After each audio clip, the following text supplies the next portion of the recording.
رضوان اللہ تعالیٰ علیہ کے عنوان سے ہے، تو پہلا میں یہ معلوم کرنا چاہوں گا کہ خود جو ہے یہ عظیم مرجع، اس کی زندگی کا ایک مختصر ان پر آپ اگر وضاحت فرمائیں۔ جی بسم اللہ الرحمن الرحیم۔ سب سے ہم تمام ناظرین کی خدمت میں آیات ان ایام کی آیات کی مناسبت سے، عیدوں کی مناسبت سے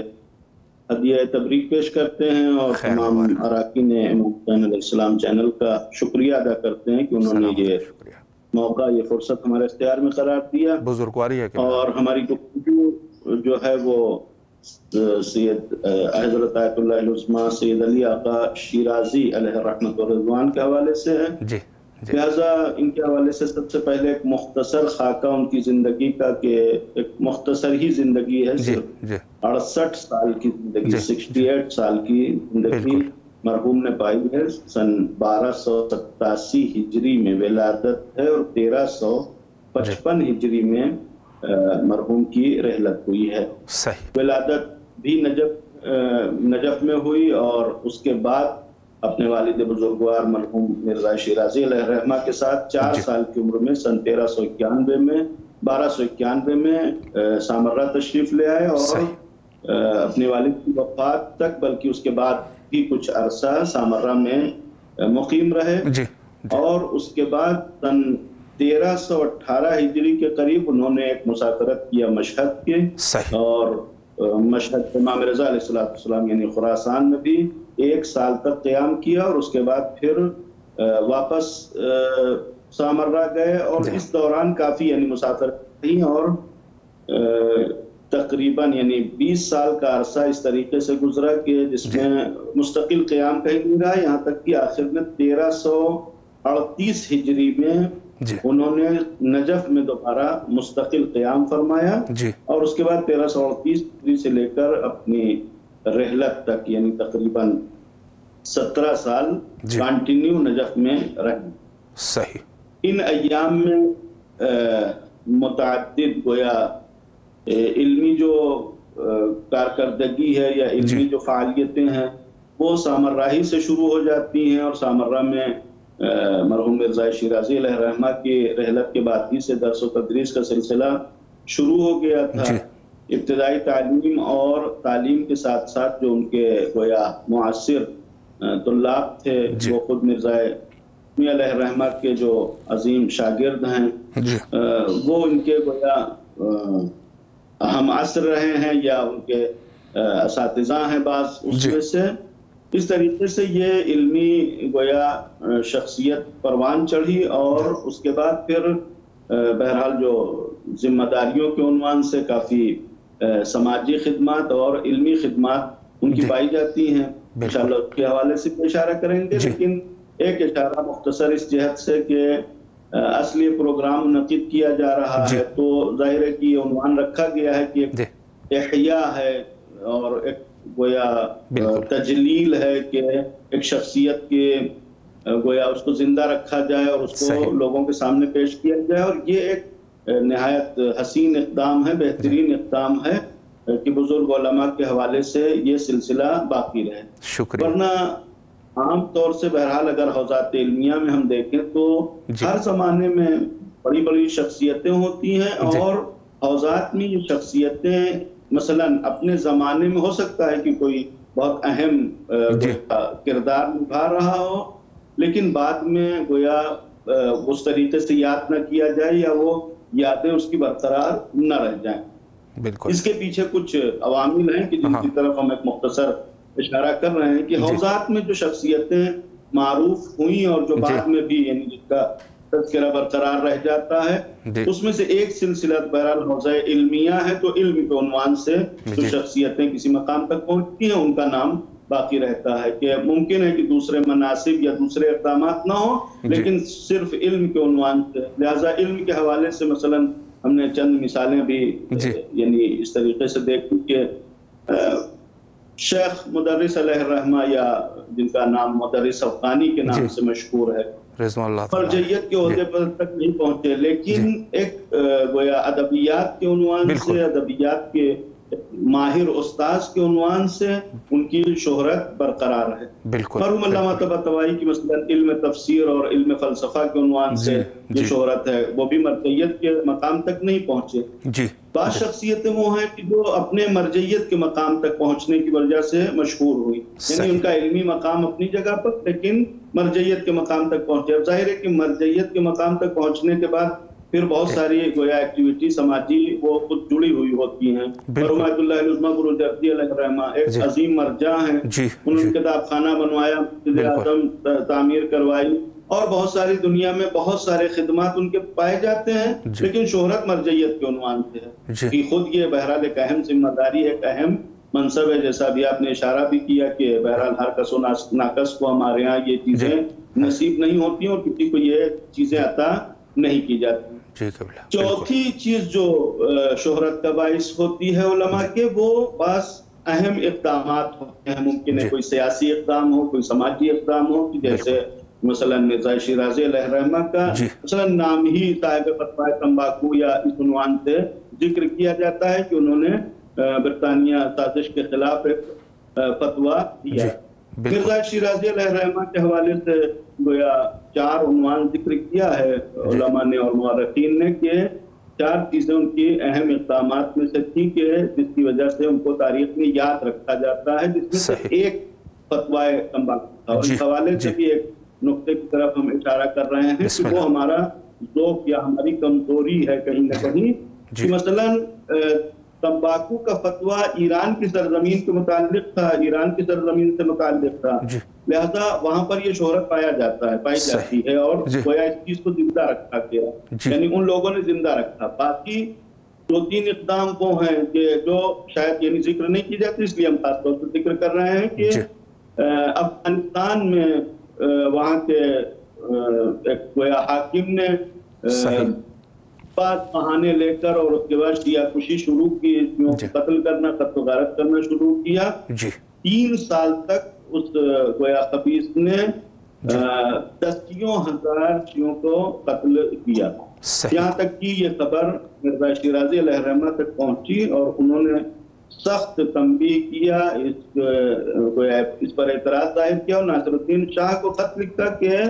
ملکہ برطانیہ سے پوچھے کہ یہ کس وجہ سے اتنا بڑا ظلم اس نے انجام دیا ہے، کیونکہ بہرحال یہ ساری علاقے جو ہے مستعمرات تھے اور برٹش کے ہاتھوں میں تھے۔ یہ اقدام بہرحال باعث ہوا کہ اس کو بہرحال یعنی سلسلے کو روکا گیا اور یہ اس قتل و غارت کو سلسلہ ختم کیا گیا، اور چونکہ یہ فتویٰ تمباکو بھی آ چکا تھا اور اس سے بھی انگریزوں کو کافی نقصان ہوا تھا اور گویا ایک طریقے کا ایک بہت بڑا ہتھکنڈا ان کے ہاتھ سے نکل گیا تھا جس سے وہ اس سماج کے اوپر قابض ہو سکتے تھے، لہذا ایک طریقے کی دشمنی مرزا شیرازی علیہ الرحمہ سے ان کی گویا ہو جاتی ہے۔ اس دشمنی کا بدلہ نکالنے کے لیے انہوں نے ایک اور گویا جس کو کہا جائے وہ سازش کی، وہ یہ کہ سامرنا میں چونکہ سنی نشین علاقہ تھا، لہذا وہاں پر عثمانی سلطنت کو ورغلا کر شیعہ سنی تضاد اور شیعہ سنی تصادم کرانے کی کوشش کی، اور کافی حد تک وہ وہاں پر یہ آگ پھیل بھی گئی، یہاں تک کہ بہرحال جو مقصد تھا کہ عثمانی سلطنت کی وہاں پر عثمانی سلطنت تھی اور عثمانی حکومت تھی، اب ایک طرف سے یعنی جو شیعوں کے خلاف اقدام ہو رہے تھے وہ عثمانی سلطنت کی طرف سے تھے، لہذا شیعوں کی حمایت کے نام سے برطانیہ نے وہاں پر آنے کی کوشش کی کہ ہم آ کے وہاں پر اس منازعے کا، اس جھگڑے کا حل و فصل کرتے ہیں۔ بالکل کہ وہاں پر جب شیرازی علیہ الرحمہ کو خبر ہوئی کہ برطانیہ اس طریقے کی سوچ رکھتا ہے کہ بہرحال علماء کے اندر بصیرت تھی کہ وہ ابتدا کو بھی جانتے تھے، بھائی شروعات بھی انہوں نے کیا ہے اور اس کا مقصد بھی وہ سمجھتے تھے، لہذا انہوں نے اس کو لکھا کہ سلطنت عثمانیہ سے ہمارا جھگڑا جو بھی ہو، ہمارا اختلاف جو بھی ہو، لیکن ہمارا خدا، ہمارا رسول، ہماری کتاب، ہمارا قبلہ سب ایک ہے، لہذا ہم آپس میں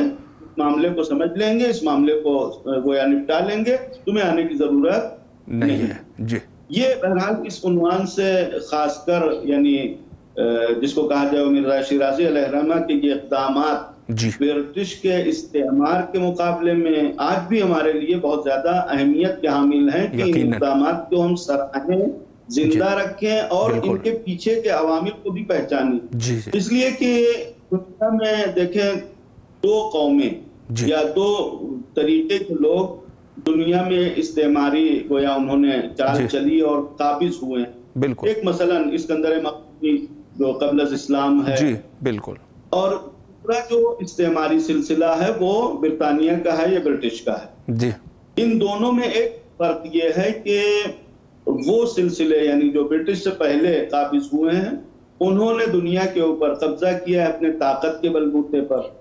اور برطانیہ نے جو قبضہ کیا ہے اس نے اپنے مکر و فریب کے بلبوتے پر کیا. اور ان دونوں میں فرق یہ ہوتا ہے کہ جو ہمارے یہاں محاورہ مشہور ہے کہ شیر بوڑھا ہو جاتا ہے, تو مثلاً شیر ہی رہتا ہے لیکن پھر بھی شیر جو جنگل میں اپنے شیر ہونے کا گویا شیر ہونے کو ثابت کرتا ہے وہ اپنے طاقت کی بنیاد پر ثابت کرتا ہے. بالکل, لہذا بڑھاپے میں واقعاً یعنی وہ کمزور ہو جاتا ہے, اس لیے کہ جس طاقت سے وہ جنگل کے اوپر قبضہ کرتا ہے وہ طاقت اس کی ڈھل جاتی ہے, کمزور ہو جاتی ہے. لیکن لومڑیوں کا معاملہ جو ہے وہ کچھ الگ ہوتا ہے. صحیح, لومڑی بوڑھی ہو جاتی ہے تو اس کے تجربے میں اضافہ ہوتا ہے, زیادہ ہو جاتا ہے. جی بالکل, تو کام کیا ہوتا ہے وہ اپنے طاقت کے دم پر نہیں کیا ہوتا, اس نے اپنے مکر و فریب کے دم پر کیا ہوتا ہے. بالکل, تو استعمار کے مقابلے میں اگر ہم آج گفتگو کریں تو یہی کہیں گے کہ اگر دنیا میں کسی طاقت نے دنیا کے اوپر اپنے طاقت کے بلبوتے پہ قبضہ کیا تو وہ بوڑھا ہو جائے تو ہم کو ڈرنے کی ضرورت نہیں کہ ٹھیک ہے وہ کمزور ہو گیا. بالکل بالکل, لیکن استعماری طاقتوں سے آج بھی گویا ہمیں بیدار رہنے کی ضرورت ہے, زندہ رہنے کی ضرورت ہے, سوچنے سمجھنے کی ضرورت ہے. اس لیے کہ لومڑی جب بوڑھی ہوتی ہے تو تجربہ زیادہ جاتا ہے. مکر جی بے شک, اس لیے جو ہے وہ یہ سلسلہ آج ہم کو یعنی ہماری قوم کو, ہمارے ملت کو, ہمارے علماء کو اس کو سمجھنا چاہیے کہ استعمار بوڑھا ہوا ہے یعنی تجربہ کار زیادہ ہوا ہے. بالکل ایسی ہے, بالکل ایسی. شیطان جناب آدم علیہ السلام کو اگر بہکانے میں کامیاب ہوتا ہے تو وہ دن تھا, آج جو ہے اس کا تجربہ اور زیادہ ہو چکا ہے. یعنی آج ہماری ہر تدبیر کے مقابلے میں اس کے پاس سازش ہے. بالکل ایسی ہے, بے شک. یہ بہرحال ہمیں مد نظر رکھنا چاہیے. لہذا بہرحال اس سلسلے سے اگر ہم سید علی آقا شیرازی کے حوالے سے یعنی جو نقطہ ہم کو عرض کرنا تو اصلی یہ تھا کہ اگر ان شخصیتوں کو ہم مثلا ذکر کر رہے ہیں, ہو سکتا ہے کوئی کہے کہ بھائی ان کا نام تو کبھی نہیں سنا,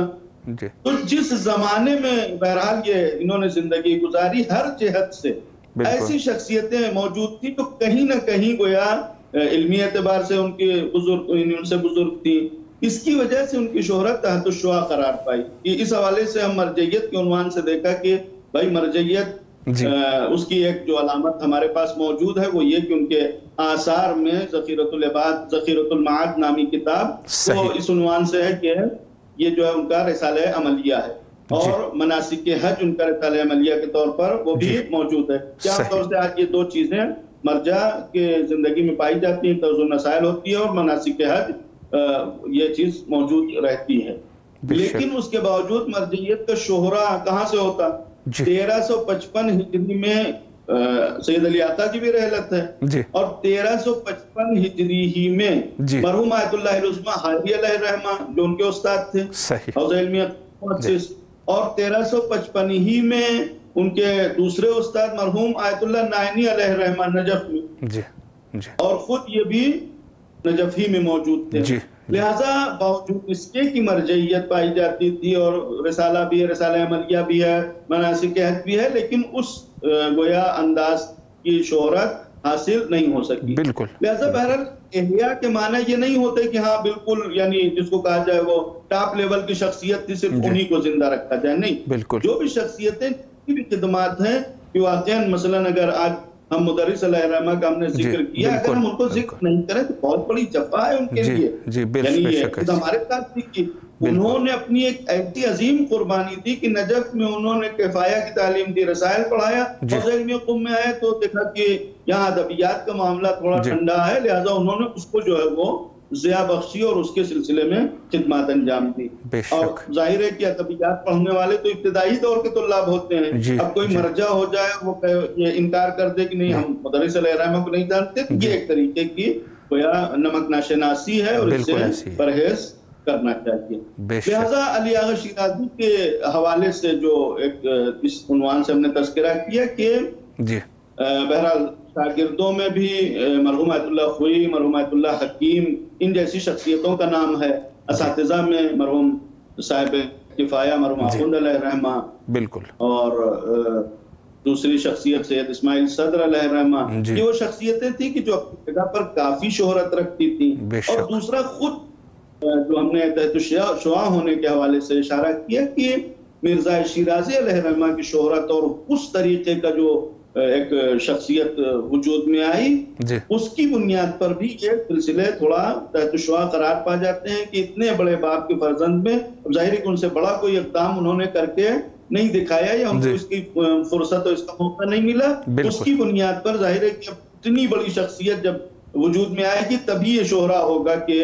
جنہوں نے مثلا جو ہے وہ اتنا عظیم کام کیا ہے۔ اس کی وجہ سے شاید یہ نام کمتر گویا زبان زد رہا یا لوگوں کے ذہن میں رہا، لیکن پھر بھی یہ اس گویا چینل کا ایک اہم اقدام ہے کہ انشاءاللہ یعنی ہم گویا امید کرتے ہیں کہ اس حوالے سے اور بھی جو علماء اس قسم سے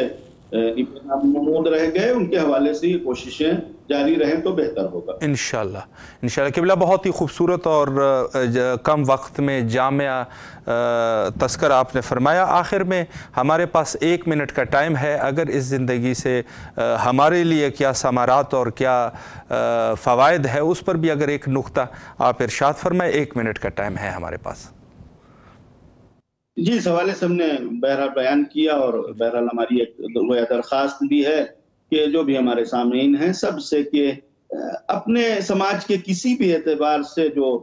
بعض علماء سے ہم نے یہ جملہ سنا ہے کہ ہمیشہ وہ جب دعا کرتے ہیں تو اس عنوان سے دعا کرتے ہیں کہ پروردگار جس کا کسی بھی قسم کا ہمارے اوپر احسان ہو اس کو مثلا جو ہے وہ اس کی مغفرت فرمائے۔ یہ تو ایک مغفرت کی دعا ہو گئی، لیکن دعا سے پہلے ہماری ذمہ داری یہ ہے کہ جس انسان کا ہمارے اوپر کسی بھی قسم کا احسان ہے تو اس احسان کی گویا ہم نمک شناسی کریں، اس کی وفاداری کا ثبوت دیں، کیوں کم سے کم اس کی شخصیت تو نہیں تو کم سے کم اس کے اس احسان کا تذکرہ کریں کہ فلاں احسان ہمارے اوپر موجود ہے۔ کہ اگر کسی عنوان سے ایک احسان مثلا